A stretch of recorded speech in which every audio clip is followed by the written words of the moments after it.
7 अक्टूबर 2023 को हमास ने इजराइल के ऊपर अभी तक का सबसे बड़ा और ऐतिहासिक हमला किया था, लेकिन इसके करीब एक हफ्ते बाद 13 अक्टूबर 2024 को इजरायली सेना ने गाजा पर जमीनी हमला कर दिया था। लेकिन इसके बाद ही मिडिल ईस्ट में यमन का हूती इकलौता था जो 2000 किलोमीटर की दूरी पर होने के बावजूद भी इजराइल पर हमले कर रहा था, और तब से लेकर अब तक हूती के हमले बदस्तूर जारी हैं। हूती की मिसाइलें और ड्रोन लगातार इजराइल के दिल यानी तेल अवीव को जख्मी कर रहे हैं। लाल सागर से शुरू हुए हूती के हमलों ने अब इजराइल को चारों तरफ से घेर रखा है और मौजूदा समय में हूती इजराइल को अपना रौद्र रूप दिखा रहा है। और इसी कड़ी में हूती ने एक बार फिर से इजराइल के ऊपर एक बैलिस्टिक मिसाइल से हमला किया है। हूती ने तेल अवीव पर हाइपरसोनिक बैलिस्टिक मिसाइल फायर की, जिससे पूरे शहर में भगदड़ मच गई। जहां तहां लोगों की भीड़ अपनी जान बचाने के लिए अंडरग्राउंड बंकरों की तरफ भागने लगी। इस हमले को लेकर टाइम्स ऑफ इजराइल का कहना है कि बम शेल्टर में भागने के लिए मची भगदड़ में 18 लोग घायल हो गए। पिछले 8 दिनों में हूती ने ये 5वीं बार बैलिस्टिक मिसाइल फायर की है। इस हमले की वजह से बेन गुरेन एयरपोर्ट पर विमानों की आवाजाही करीब 30 मिनट तक रोकनी पड़ गई।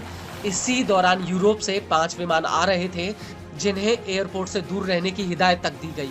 हालांकि इस हमले को लेकर आईडीएफ का कहना है कि यमन से दागी गई एक मिसाइल को इजराइल के हवाई क्षेत्र के बाहर ही इंटरसेप्ट कर लिया गया, लेकिन इंटरसेप्टर मिसाइलों का मलबा गिरने के खतरे को देखते हुए हवाई हमलों के सायरन बजने लगे थे।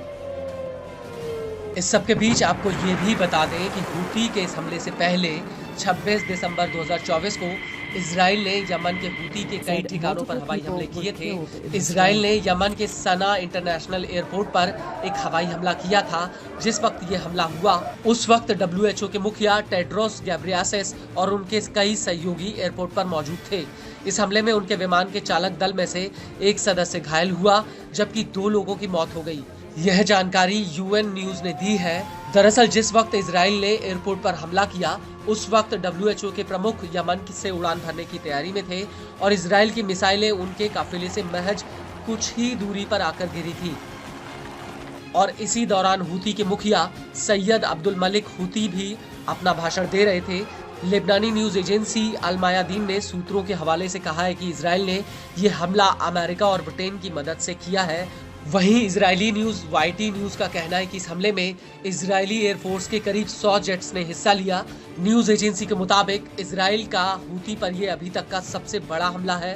इस हमले में सना एयरपोर्ट का कंट्रोल टावर निष्क्रिय हो गया। इसके अलावा वहां खड़े कई विमानों को नुकसान हुआ। इस हमले को लेकर PM नेतन्याहू ने भी कहा कि जब तक हूती का निपटारा नहीं हो जाता तब तक हमले जारी रहेंगे।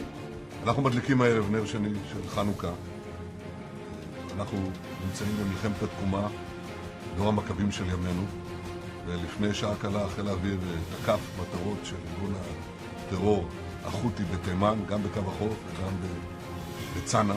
אנחנו נחושים לגדוע את זרוע הטרור הזה של ציר הרשע של איראן.